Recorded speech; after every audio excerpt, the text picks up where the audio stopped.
Welcome to the MyCom Church Marketing Podcast, your resource for outreach, communications, social media, and new technologies to bring your congregation into the digital age.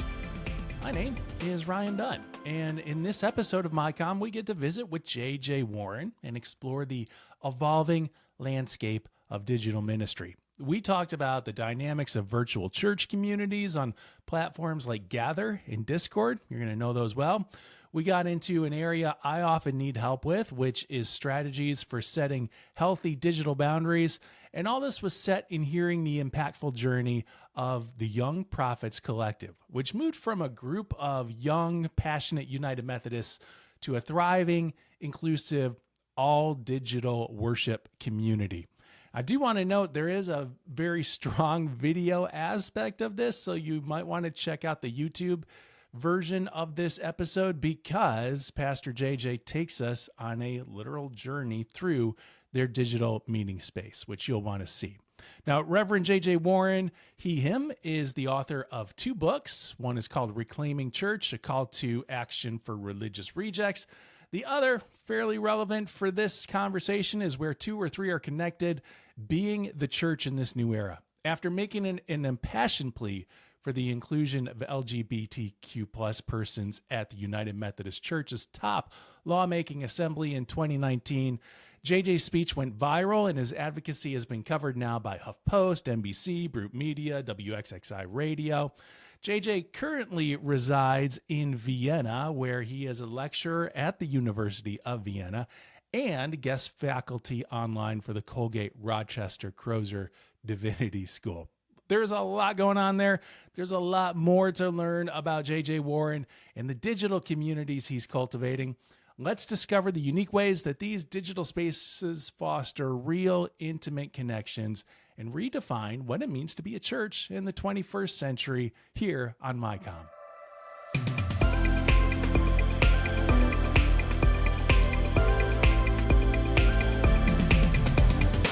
JJ, thank you so much for joining us on the MyCom podcast. How goes it with your soul today? Thank you. Thank you so much for having me. It is well with my soul. It is always good to talk to another United Methodist, and especially good to do so from here in Vienna. Yeah, well, I appreciate you making the commitment to bridge the gap of space and time to be with us as we're recording in Nashville, Tennessee. You may actually be the first Gen Z voice that we've had on this podcast. I realize that's a little bit of an indictment. So, and maybe a little more responsibility than you wanted to take on, but we're going to ask you to, with a bit of a wink and a nod, be a voice of a generation.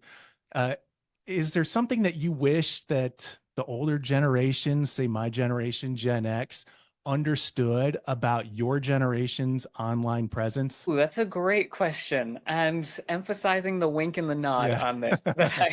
A lot of times when I'm visiting churches around the connection, they say, what is the answer to get young people? Right. And I always have to caveat that, well, in my experience, and this is not speaking for all young people, is I wish that older generations, and I think this has changed since the pandemic to a certain degree, but I wish certain older generations that didn't grow up with social media as an ingrained part of our lives understood that online spaces like social media and virtual churches are real and authentic communities for many of us. And so sometimes I think there's this, not a grudge per se, but this sense that an online space can't be real. And you young people need to get off your phones and get outside, because that's where the real world is. Yeah. Yeah, fair enough. I had kind of a watershed moment with my son, who's now 16 years old. And this was a number of years ago. He was playing Minecraft and we were asking him to turn it off. We had someplace to go. And so finally, in frustration, I just ran into his room and I shut the Xbox off, and it elicited an emotional meltdown, not because I took something away from him, but because, as he put it, I didn't get a chance to say goodbye to my friends. And at that point, I realized that, in the same way, like he wants me to leave the church building right after service is done. And I want to hang Mm. on and socialize. Like, this is what he was doing. And in his mind, there was no difference between that narthex time and this time saying goodbye in that digital space. This is, That is a beautiful parallel. Yeah, mm. exactly. Yeah. Well, I I have particularly enjoyed some of the ways that you have platformed discussions around the online expressions of church that you've looked at. So I want to borrow a question that you ask of your readers in your book, where two or three are connected. And that question is, what needs to occur in order for a church to be a church? That is, uh, I can't say that's a great question since I asked it. You asked So, it, yeah. But it is a great question. That's why we're trotting it back out. It's a convicting question in many ways. yeah, and some of this it's always been my fascination ever since I was a child with the church and uh, playing communion, which maybe isn't okay, but I enjoyed it in the backyard. And I'd set up with my younger brother. We would set up little plastic chairs in the weeds, and that would be our congregation. And we would have our mom sit there. She was great, and she sat through our little services, and he would process with a little stick and twine cross, and I would go behind him. And we had our own little church services together because we Wow. just loved creating church, right? What? Of course, that's the most fun games for Yeah, a kid, right? Love sure, playing church. sure. Yeah. I mean, I didn't maybe necessarily do that, but yeah. And so this idea of what is the church has always been something that's fascinated me.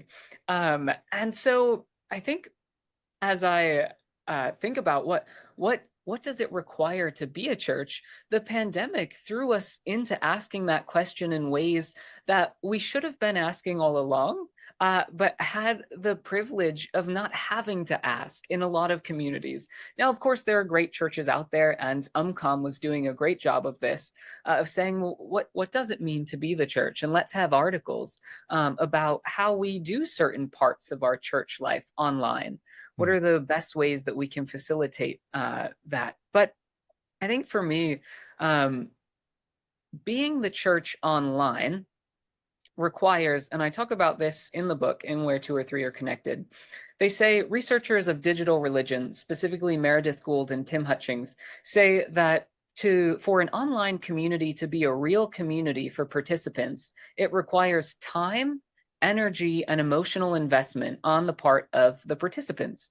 And I think we see that in real life, not real. I try to get away from that language, in physical life as Yeah. well. That in our physical lives, our communities, for them to be real to us, they require us to put time into these relationships, to invest our emotions, and to put our energy into this community, that it's something that matters to us.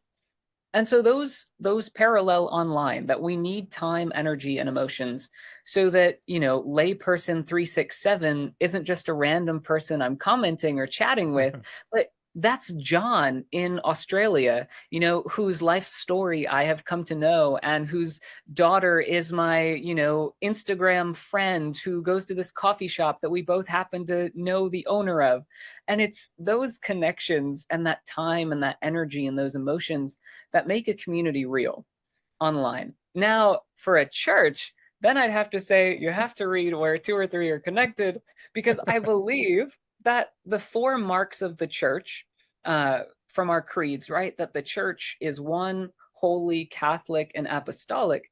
That these four marks are important for us, and not just for me as a nerd, as a theologian here at the University of Vienna, but for all of us to understand that when we say we are the church, we are inheriting hundreds of years of tradition that inform the way in which we understand it, whether we are continuing certain traditions and even in our protest of certain traditions. But everything, our embodiment and our protest, our continuation in protest rather, is all playing back with and against tradition. And so understanding those four marks in a digital age is essential for us to say, yeah, what does it mean for us to be one online? what technology is the most conducive to oneness? What does it mean to be apostolic, to be sent in new ways? What does it mean to be sent on Instagram? How do we Mm. do that well? How do we do that ethically? And questions such as that.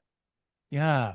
Well, I want to tune in a little bit to what you mentioned about emotional connection. That's one of the aspects of what creates, I guess, a relationship or a community. And as you put it, it's a church community more specifically. So for many of us, we are attracted to online spaces because they offer a sense of anonymity. And that can be awful sometimes, right? Because people will hide behind that anonymity to Mm. say some of the worst inclinations of their hearts. And that in itself can put up a bit of a barrier to building emotional connections in digital spaces. So are there some ways or some platforms that you have found it helpful in creating an emotional bond or connection with people in digital spaces? Yeah, and I think that's a fascinating point. That on the one hand, there's this idea of, I think maybe in the early 2090s, if I can remember way back then when I was even younger than I am now, um, there's this idea that communicating online is totally anonymous, right? I remember when a Mm, chat room was first starting, and my sisters would be using chat rooms and messaging with people that I can't remember if they knew or not. And to a yeah, certain probably degree, not. right? And to a certain degree, I that still happens, but I think with not only the amount of data that all of these websites are tracking, they know who we are, but also for me, social media platforms, and for I would guess a lot of Gen Zers, social media platforms are intimately personal. They're Mm, necessarily personal because that is an extension of ourselves, and that is part of the realm in which we live, that it is not discontinuous with our offline life. And Deanna Thompson talks about this in her book, Virtual Body of Christ from Abingdon Press, that in many ways, online spaces can be more incarnational, may allow us to encounter each other's humanity more deeply. Because they allow us to share parts of our stories that maybe we wouldn't feel as comfortable sharing if you and I were sitting down at a coffee shop surrounded by people right now. That we mm, have some intimacy in this space that allows us to communicate more deeply, and sometimes that anonymity, um, in a different sense, sometimes anonymity allows people to go deeper more quickly. So in a lot of the mm, couple virtual churches that exist out there, they some of their testimonies have been that if folks participate without using their real name or their image, that sometimes they feel more comfortable sharing more about themselves more quickly because they have that safety of being anonymous. That isn't necessarily my experience because I don't use platforms anonymously. And most of the church that I work with in our virtual church, Church of the Young Prophets, is using and inviting people's personalities themselves from social media and to gather us together in a virtual space. And I'm not sure if this is the right time to talk about that or a little bit later on. You let me know. yeah. Well, Okay. you can, if you had more to add there, we can complete that thought and then we'll get into the practicalities of the Young Prophets Collective. Yeah. So I think that your question about platforms that are conducive to fostering relationships in a way where we often think of being online as being anonymous. I think that question is really key to the question of, is online church really church, or can online communities be real church communities? And I think that question that you asked is the better question, is what about the ways in which we're gathering online are conducive to fostering authentic relationships? Not Mm. can technology do it, because during the pandemic, almost all of us were forced online. So we did experience having church online. So I think that first question it's out the window. For me, taken for granted. The answer Yeah. is yes. So the second and more interesting question is, yeah, which platforms allow us to engage more authentically? And I think that that requires more two-way communication. So platforms like Zoom, as opposed to a simple live stream that's only one directional. If you're using a one directional platform, utilizing the chat and whatnot, but finding platforms that allow for more communication both ways and aren't just one directional will be key for us to creating authentic communities and real churches. Well, Church of the Young Prophets, this organization that you've started in conjunction with the Young Prophets Collective, is an online church. As you were founding that, were there certain aspects that, or I don't know, we can think programmatically, like programs that you felt like it was necessary for us to identify how we're going to do this in order for us to be a church? And you mentioned two parts of it. So on the one hand, Young Prophets Collective is a 501c3 nonprofit that I founded in the aftermath of General Conference 2019. For those of you that are watching the visual here, you'll see the pink blazer, and that became my beacon of during that General Conference, sharing a few words of my story, and that resonating with a lot of young people around the connection. And from that space, realizing that even when our church is making decisions that exclude a lot of people, there are still a lot of people in the church, especially young people, who say, we're still here. We still have something to contribute. And so to me, that's the prophetic voice that says, we know something's not right here. We're not going to leave, though. We still have something to say. We feel God is calling us to prophesy love into this context of division. And so that's where Young Prophets Collective started. And that was before the pandemic. And we were always online simply because we were young United Methodists around the world. So we had no other option. And so we'd meet on Zoom. We met over Slack for notifications for, talking about different topics and education. And slowly that evolved into a worshiping community, which is now supported by the New England Conference of the United Methodist Church, Church of the Young Prophets. Okay. When you were starting that Young Prophets Collective, did you envision that you were going to move into it being a worshiping community? Or did you have Not an at all. All right, there was no vision for that. Okay. Not at all. At first, we were just a hodgepodge group of young people from around the world who said, how do we help churches in this time? How do we show that young people have a voice in the church? How do we help shape the future of the denomination? Because we're not only the church of tomorrow, we are the church of today. And even, as a young person who was at General Conference, a lot of the conversations about the future of the denomination didn't include young people. And so it was important for me for that to happen. But then in the process of writing this book, and to do that, I interviewed United Methodist pastors around the world. So United Methodist pastors in Kenya, in the Philippines, in Singapore, in across Europe and the United States, to ask them how their understanding of church had changed because of the pandemic. And through those interviews, through the wisdom that they shared and that I got to collect for this book, that gave me the feeling of, okay, something feels right here. This feels like the groundwork of perhaps a next ministry for Young Prophets Collective, is to say, how can we use these insights that everyone has shared with us to create a space where folks feel welcome, feel affirmed, and feel like they have a church that's accessible to them. In conducting those interviews, what were some discoveries you made that were really surprising to you?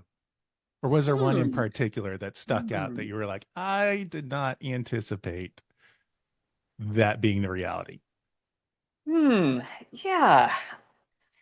I think I was most fascinated by the district superintendent I spoke with in the Philippines, because she was telling me about how a lot of the cultural practices, like blessing of a house or a car, were moving online.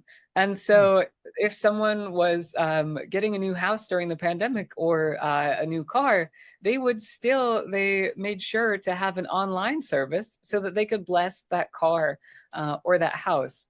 And that in her experience, she said, and I share this in one of the chapters, that it made the church more contextual and more personal for the members, that they felt like it wasn't just a place and a community that existed at one time in one place, but now the church, it's happening in their homes as they're watching the live stream or in the Zoom meeting. And it's not only being in worship, but it's also blessing the car together with more people in their home. And it involved so many different ways that brought them deeper into the community to provide meals in ways that they weren't doing before, to provide for their neighbors who weren't part of their worshiping community. So I think that was really interesting to me. Okay. We're talking with JJ Warren, author of Where Two or Three Are Connected on the MyCom podcast. JJ, again, going back to this collective that you've helped give life to, the Young Prophets Collective, and specifically the Church of Young Prophets. What inspired you to make the turn or make the addition of a worshiping community to this group that sounded like it was pulled together just as a meeting place for people who shared a common interest and common passion? How did that give rise then to this need of becoming a worshiping community, something that we might identify as church? Yeah, and as I was thinking about this, really and I hate to be self-promotional, but it comes back to the title of my first book, Reclaiming Church, with the United Methodist Publishing House, Abingdon Press. And seeing, I had no idea that really was, as we've already talked about, the idea of church has fascinated me ever since I was a child. And so reclaiming church and what it means to be church has been the path that's brought me to where I am, and the way in which I understand my ministry now as a provisional elder in the United Methodist Church is we are reclaiming, meaning to take the power away. This is the prophetic edge here, to take the power away from folks who use the church to harm. So, Methodists reclaim the term Methodist. Methodist was a slur, right? It was something that was used against us, as well as Bible moths. I'm glad Bible moths isn't the one that we reclaimed, right? That doesn't go so well on a t-shirt or a church logo. Yeah. So to reclaim, to take the power away from those who use the church to harm, and then to find something inherently affirming and liberating in the idea of church itself. That, hey, wait a second, church ought to be a community that, as Jesus said, is defined by our radical love for one another. And so Church of the Young Prophets grew as I recognized that a lot of young people are turned off by the church, are not religious because of so much harm that has been done in the name of the church. And so even entering a physical church is a barrier, not only physically for persons with physical disabilities, but also emotionally and spiritually for folks who have had those bad experiences with the church. So creating a space that sort of eased and lowered that tension as much as possible to say, okay, you don't have to step foot in that building that is physically and viscerally triggering for you or inaccessible.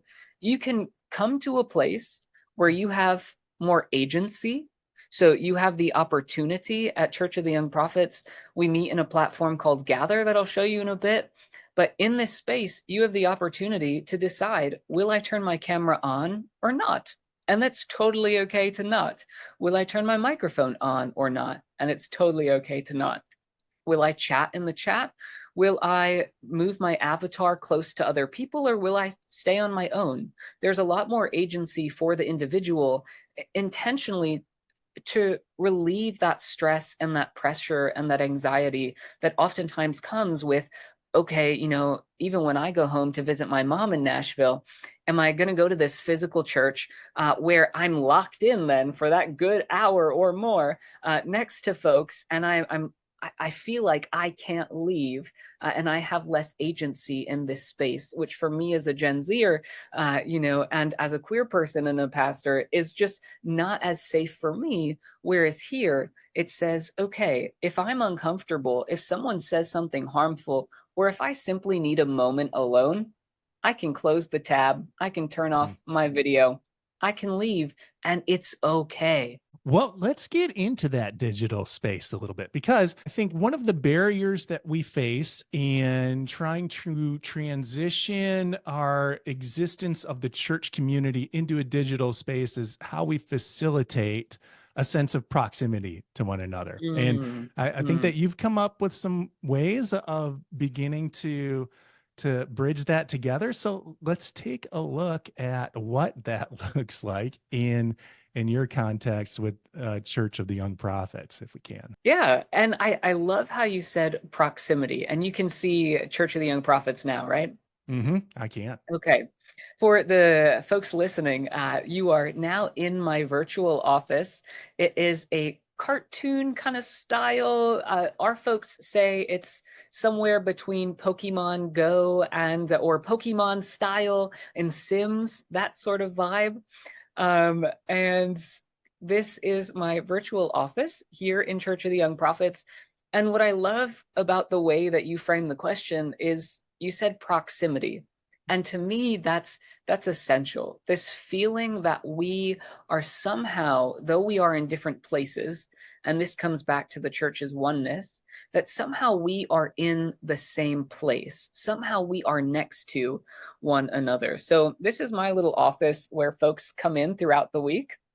And it offers this privacy. So I can still have one-on-one meetings and pastoral care with folks, just like I would in a physical church. I And feel like that's important to note out, that you can mm, actually, like, one of the barriers in some uh, virtual meeting spaces is that they are completely open air, right? And so within this space, you're able to say, okay, we can pull people aside and have a more intimate conversation in that space. That's very cool.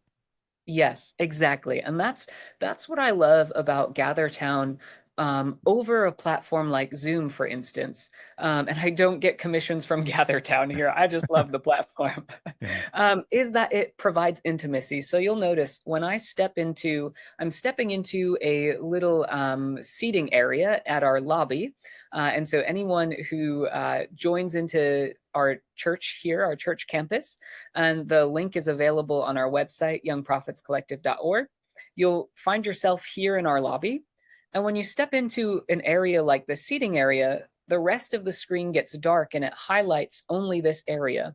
That acts as a private space so that you only see and hear and can communicate with the folks who are also in your private area, much like in a physical space, how we can go off into a corner and talk, and the folks on the other side of the room, don't hear what we're talking about, so that we can have that intimacy that's required for a community where multiple people are in the same place at the same time. I always hated logging into a Zoom webinar and seeing just all those faces, Mm. maybe 50 folks. And there's no way to do small talk well with 50 people staring at each Right. other. Yeah. Or even in some cases, I find myself holding back on a question because it's a question that's relevant simply for me and not to the entire Mm, group. So mm, this offers the yeah. opportunity to, I guess, in a sense, not invite, or waste other people's time Mm, getting an answer to a mm. question that may not specifically be relevant to them. Yeah. Yes, exactly. And what I also love is that we've reclaimed a lot of, as I said, I'm a nerd. And so we've reclaimed a lot of historic Christian traditions and There's a prayer repurposed them. labyrinth. Yeah. Yes, for an online space. And which for folks with physical disabilities for whom labyrinth maybe isn't accessible, now you can do prayer labyrinths here at Church of the Young Prophets. So we have different quotes and links and scriptures Hmm. linked into each candle, and you can walk the labyrinth and you press X here, and it's an interactive platform. And so things will pop up all throughout the platform. And it is meant to be a church. It is meant to be a spiritual space where you can come and be renewed and meditate and do a prayer labyrinth and anything that you would ever want to do at a church, but wherever you are in the world, which I just absolutely love. Do you hold consistent office hours within this space? So Yeah, somebody popping so on, say at 11 o'clock would, count on seeing Pastor JJ at that time.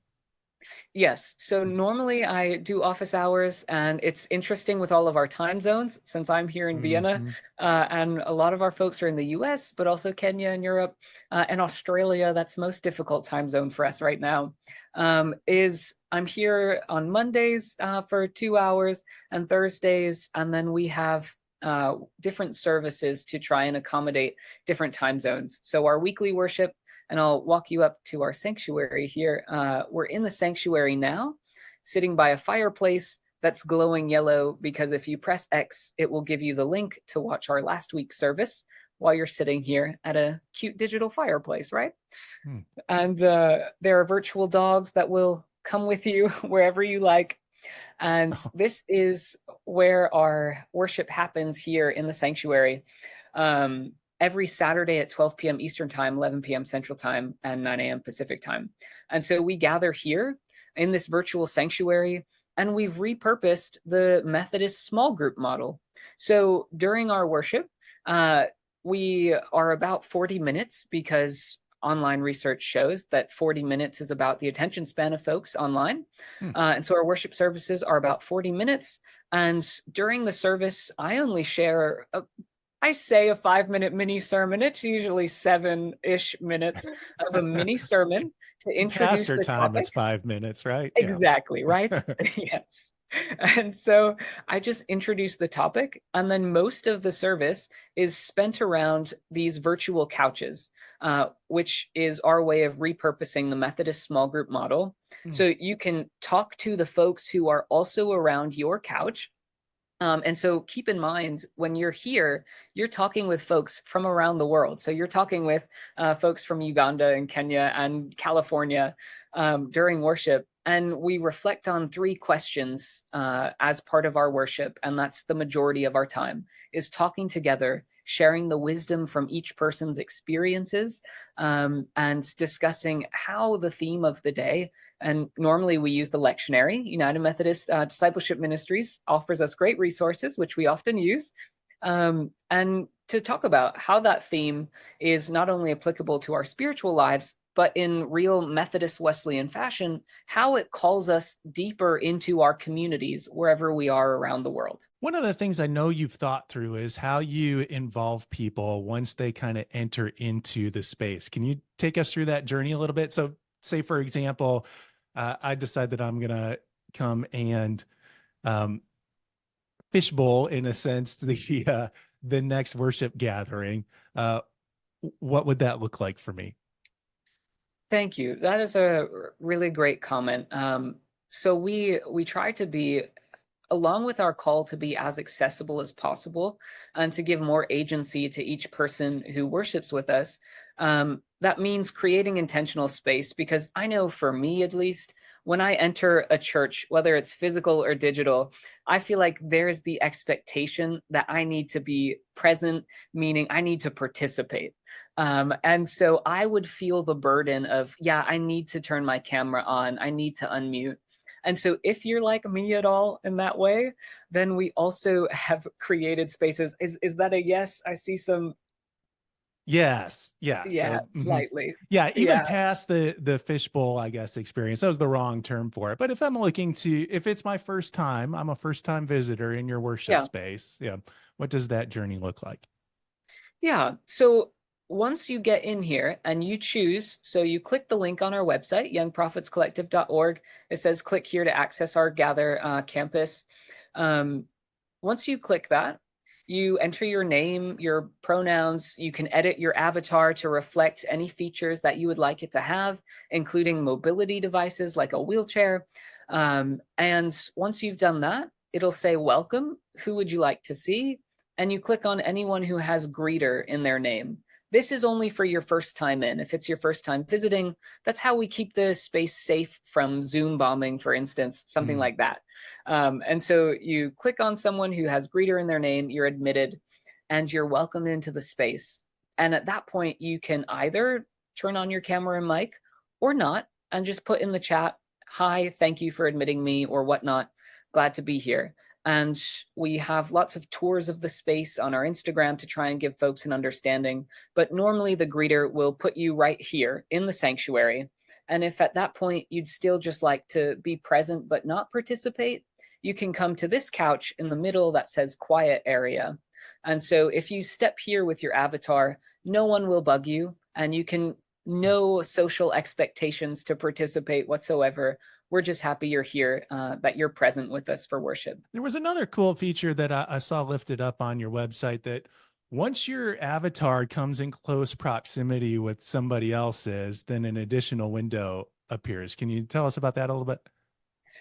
This is the other thing I love about this, and it comes back to that proximity and intimacy that you talked about. So if someone else is in the space, you'll see my R2D2 bot here. I'm a Star Wars nerd, so we had to name it R2D2. Once R2D2 comes close to me, right now I'm in a private space, so R2D2 can't see or hear me, and I can't see or hear R2D2. But if R2D2 steps in here, now we can see and hear. The camera's off, but you see the face of the avatar here. And so you would see and hear and would be able to talk to one another in a private space, much like in a physical church if you wanted to chat after coffee hour. Now, if you're not in a private space, for instance, if R2D2 and I were walking outside here, just in the sanctuary, when we get close to each other, his image gets bigger and more colorful. When I walk away, like a physical space, it starts to fade out. And then you'll notice it disappears, so that it mimics the spatial aspect of a physical gathering in a way that Zoom or Facebook Live just can't. And I love that about this space. Yes, that is very cool. Do you get a sense of how people are discovering the Young Prophets Collective in the Church of the Young Prophets? It's a lot of word of mouth right now for the folks who have gone through our Young Prophets cohort program and have been part of our community for a while. Instagram is our main area. We say we have several campuses at Church of the Young Prophets. One of them is Gather, and for me, this is a bias that I have that I also had to check. That for me, when I think of my virtual church, this virtual church, I think of it as Gather. I think of that as the main campus. But church is beyond a space, whether that be a physical or a digital space. And I had to check that for a digital space as well. So another one of our campuses is our Instagram account with Young Prophets Collective. And we try to post resources and links and just content that's specifically designed to engage people's spirituality on Instagram. So that's another way that folks are finding us and how we are trying to navigate that. And we've used a couple other chat platforms as well, specifically Discord, which was new to me. Yeah, okay. And Discord can be cool because it's kind of the ever-present space. So it seems that the Gather is kind of been marked by, we have certain hours in which that space is occupied by other people, but the Discord is the always present. Is that kind of how you're using that Discord space now to kind of maintain some asynchronous conversations? Yes. And I love how you said ever present. That was my difficulty with Zoom worship, was that you join it and then it disappears. It's gone. There's no sense of space that I can come back to. And that's one of the reasons I love Gather is, and a lot of our folks will use physical language of, I'm going to church. I'm entering the sanctuary. And it is a space that is always there. So even if we don't have a worship service happening or office hours, everyone, once you're admitted the first time, you become a member and you're able to come back whenever you'd like, so that you can, go to the labyrinth. You can play games on our rooftop lounge with a friend who happens to also be there, to give that sense of ever-present space to go to.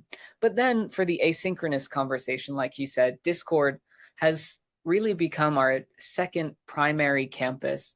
And I did not know Discord. So if you have not heard of it, folks, that is a-okay. I am new to it. People in the community said, we have to have Discord because we have a lot of gamers. And so I had to learn very quickly how to use it. But it really is, that is one of the spaces where we experience church the most, where we have conversations throughout the week, where the worship questions are shared and people can chat in a thread, where we have a prayer channel, we have spiritual resources so folks can find different activities online and can just chat and share what's going on in their lives with one another in a way that is intentional, so that it's not random online strangers, but we intentionally have an introductions channel where once you're added to our Discord server, you're invited to share a little bit about yourself in a designated channel for introductions, so that if a new person comes in, they can look through this channel and say, yeah, I know Ryan. He's that guy that works at MyCom, that really cool pastor that's in Nashville. And questions can become more personal and more intimate of, how's the weather in Nashville? Instead of, hey, Discord user 76. Yeah. That's about you. Yeah. Yes. Cool. Yes. Well, I appreciate you leading us through the whole experience. I do have one more question for you, JJ. If JJ of 2024 were to send a message back to JJ of 2019 or 2020, the JJ who was kind of lifting off the ground the Young Prophets Collective, what is one piece of advice that you might give yourself? Maybe avoid doing this, it's not fruitful, or definitely get to doing this as soon as possible. Yeah. I think I would tell myself to rest, that it is okay, and that things will evolve, and that communities will take shape naturally. It takes intentionality, but it doesn't take all of my energy. And I think that has been a really powerful lesson for me in this virtual church experience, is to say, creating these communities or extending your physical church online in a real multi-directional way. It takes energy and intentionality, but it doesn't have to be exhausting. That I can just bring myself, and we can just bring the relationships we have to this space. And if they are healing and if they are filled with love, they will resonate with others. And that is enough. Okay, so I'm making a liar out of myself, because this leads to another question that I have for you. And it's one that I think a lot of people can relate to, because first of all, ministry in and of itself can be exhaustive. It can be hard to set up boundaries. Digital ministry can be a little tougher to set up some of those boundaries because of the always on aspect of it, right? What are some ways that you kind of set those boundaries around yourself so you do have purposeful time of rest? That's fantastic. And now you sound like my board of ordained ministry. Wonderful that they are asking that question, though, right? Yes. Yes. As we it's talk not about how are you going to do more, it's how are you going to rest more. Yeah. Yes. Yes. And right, the potential pitfall of, okay, as a Gen Zer, most of my life is online, and now church is online. Where's the separation here? Is there any separation? How do I still set boundaries? Whereas before, maybe it was, I'm not going to go to the church office on these days, but maybe you'd still get phone calls and emails. But in this way, what I've tried to do is to identify platforms that are mostly for ministry for me, and platforms that are more private. So, for example, most people in the church community don't have my phone number, so that is not an option for texting. The way that they can contact me for church-related or ministry-related things is email or Discord. And for Discord, I also try to keep certain hours. So I will not be on Discord most times, at 11 p.m. I will be offline, and they know that that's okay, that I will get back to them in the morning, my time. And so that's been a boundary. And another is just maintaining a Sabbath. So the community knows that on Sundays, I am totally offline, since we meet on Saturdays, so as to not interfere with in-person churches folks might attend. And so on Sundays, I'm totally offline. I try to get away from a screen, get outside. And that's a way that I've been setting boundaries for myself. Cool. All right. Well, we're going to respect that boundary. It's getting to the end of your day. So I appreciate, again, so much you carving out the time, spanning the distance and the time gap as well, and for sharing this experience with us. It's been inspiring for me, and I'm sure it has been for many of our listeners as well. Thank you. Thank you so much for having me. That is a wrap on this episode of MyCom. I can recommend some other episodes if you'd like to dig a little further into this topic or a related topic. Episode 88, called Should I Join That Social Media Network, would be helpful in considering how we bring the church into digital spaces. And then there's episode 76, called The Engagement Journey. That's relevant to today's topic as well. So check them out. You can find these episodes along with other episodes and episode notes at resourceumc.org/mycom-podcast. Of course, resourceumc.org is your one-stop destination for leaders throughout the United Methodist Church. Visit often for ideas and inspiration for leading the church into the future. Again, my name is Ryan Dunn. Big thanks to United Methodist Communications for making this podcast possible. Specifically, thanks to Renee McNeil for production and content support, to the marketing team at UMCOM, and Elaine Denson for technical support. MyCom is a monthly podcast, generally premiering new episodes on the final Tuesday of each month. So I'm going to be back with you in September. I'm looking forward to it. In the meantime, peace.